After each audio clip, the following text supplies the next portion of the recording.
Senevision.com wóor la ñuy tëggoo Senevision.com kumpa tàggoo nag. ci Touba élection législative yi opposition bi di wéy di gën di ñàkk ay kàngam ginnaaw demok Fallou Diop ak docteur Abdoulaye Niane ak Khady Diop bi ci mujj di Serigne Cheikh Mbacké Gelongal nekkoon ci coalition bi di Yewwi Askan Wi daal dinay fësal ak àndam ak Cheikh Bara Gueye ngir jàppale njiitum réew mi président Macky Sall. Cheikh Bara Gueye xamal ne bis ni ki tey man Cheikh Amadou Mbacké Gelongal ak sama mouvement yi nga xam ne ànd na ak ñoom muy ànd takku liggéey bis ni ki tey ñi ngi sa gannaaw ngir jàppale Benno Bokk Yaakaar.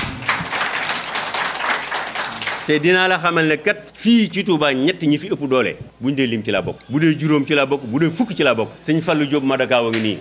sama allié la xam na li may wax. bi xeex bi ñëwee ci local yi foog naa ne kenn demul ñu des. ma jël 33 bus yoo xamante ne bus bu ne am na juróomi yoon yii ñeenti yoon aller retour kooku loolu foog naa effectif électoral la bu am solo. xamal ne daal ñi ngi ci sa gannaaw bis ni ki tey ngir dimbale président de la République du Sénégal. ci ay kàddoom muy xamle ne donte ne moom ci opposition bi la nekkoon waaye nangu na liggéeyub njiitum réew mi président Macky Sall ci Touba. wa ma shahidna ila bi ma alim na ñun lim fi def gis nañ ko. aujourd'hui Touba tey ji président de la République def na fi infrastructure yoo xamante ni dafa mel ne capitale wala région ñoo ko yee wala département. kon kooka bu jugee am lu mu bëgg fii ci Touba fukki at ak ñett muy liggéeyal waa Touba di leen jox loo xamante ni xëy na communication bi moo jàllul ba ñu yaakaar ne kii kat daf ñu amul njariñ fekk njariñ yi saawan na baawaan na. tey jii nag bu demee ba xamante ne am na ay relais yoo xamante ni ku mel ne Cheikh Bara Gueye mii mu nekkal ko fii indi nit ñi fii ngir jéem koo jàppale ngir jéem a fésal ab liggéeyam kon liggéey boobu itam nañ koy wax nit ñi xam ne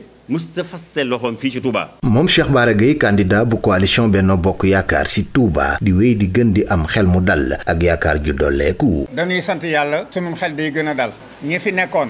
janoog nun ba li nu doon xëccoo ak ñoom ci local yi ci seeni loxo la ko yàlla teg bu ñu wëlbati ko ñëw jàppale sunum xel dana dal. Serigne Cheikh Mbacké mii nag wax dëgg yàlla li mu def am na fu mu ko teg ndax ba campagne bi ubbee ba léegi gis naa mu di fi ñëw di ànd ak ñun ci li ñuy def nee na ma nag ci biir loolu ci la gisee lu ko doy ci sunu jëmm ju tuut ji ba tax mu gëm ni li mu war a defal président Macky Sall ci sunu jëmm ji rek la ko mën a jaarale. ci njeextal ay kàddoom mi xam le ne fas na yéene foofee ca péncum ndawi réew ma taxawu fa askan wi waaye mi ngi leen di yee ci yenn yi nga xam ne opposition bi ñu ngi koy def. bu ñuy tànn ndaw luy dem ci péncum réew ma kañuy tànn nanu ko xool na doon koo xam ni gëm nañ ni bu fa demee dana fa nekkal askan wi nun day gëm na ni bu yàlla dogalee nu dem fa waaye daan leen fa nekkal bu leen tànn mukk koo xam ne xamee su ko wala ñu di leen wan koo xam ne nekkul ci ab liste aw turam ñu di ko campagne. Senevision.com wóor la ñuy tëggoo Senevision.com kumpa tàggoo nag.